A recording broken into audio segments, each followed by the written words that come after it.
It was 1960 when my grandma was only a kid here in Malambo.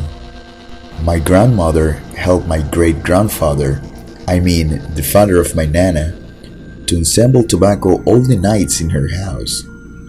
And usually they didn't stay working until midnight because people all over town commented that if you stayed awake until dawn, you were likely to hear some espanto. But one day, they had a delay at work. They were tired and very fatigued.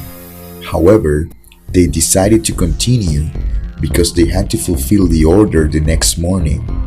They completely lost track of time.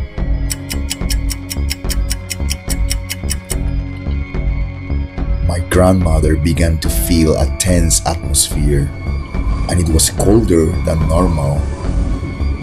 Then, she decided to go inside the house, and once they were ready to sleep, she went to close the curtains. Big mistake. She went to the window and saw out the bridge that was a few meters away. She looked back to the plantation and looked at the bridge again when she thought she heard the hooves of a horse walking on the old wooden bridge. However, she didn't see anyone. She only heard the gallop of a horse. But then she looked at her father and she could see his horrified face. As soon as my great-grandfather looked out the window, he saw a rider winning his horse. He felt like they were coming from them. His immediate reaction was to grab my grandmother, close the curtain, and go to bed right away. The next morning, the tobacco he had advanced was completely smashed on the ground outside the house. It remains a mystery. Why couldn't my grandmother see it?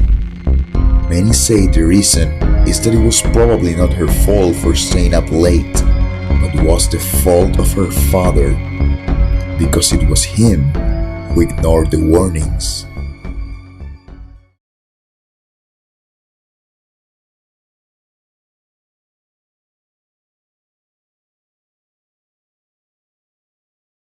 Sleepy Hollow was a place famous for its spirit-supportive lands, where there was a constant fog surrounding its woods. Legend has it that in this small town there was a handsome, wealthy young man who rode around on his beautiful, big black stallion, looking for young ladies to marry and raise a family.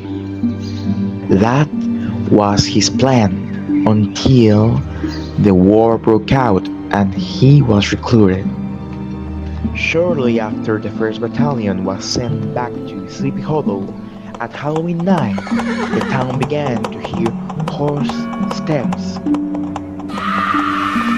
and the scream of strangers.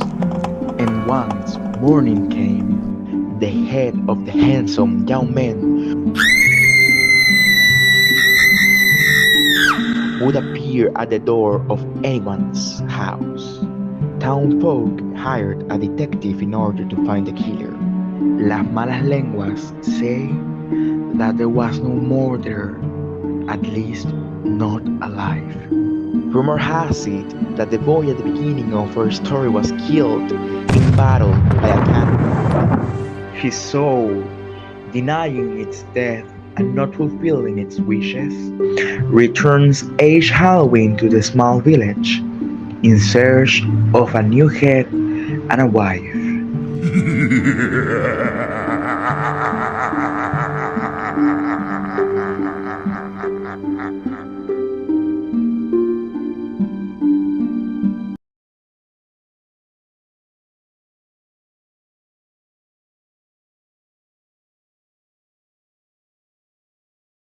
It all started one morning in 1990. It was 7 a.m. and Emily came to her office to start her day. She was a school secretary. Everything was going as usual until just a few moments after she arrived. At the door, an elderly man showed up. He introduced himself. His name was Gregorio, and he was looking for help. He told her that he was worried about her daughter's future. She didn't want to study, but he was there looking for a chance for her daughter to keep studying. He gave Emily his number, address, and name of the daughter on a slip of paper which she kept in her wallet. They even found out that they were related to each other. The elderly man thankfully said goodbye and left everything up to Emily. After a week, in a meeting at the house of one of Emily's friends, in the middle of the conversation, the topic came naturally. The son of Gregorio was there, by coincidence maybe, and she started to tell her friends that a man came to her office concerned by his daughter and asking for help. Álvaro, Gregorio's son, became curious and asked for more information. Álvaro was in shock. It couldn't have been his father. He died about 8 months before that. She couldn't believe it. Gregorio looked so alive, and they even held hands. She gave Álvaro the slip of paper that Gregorio had given her.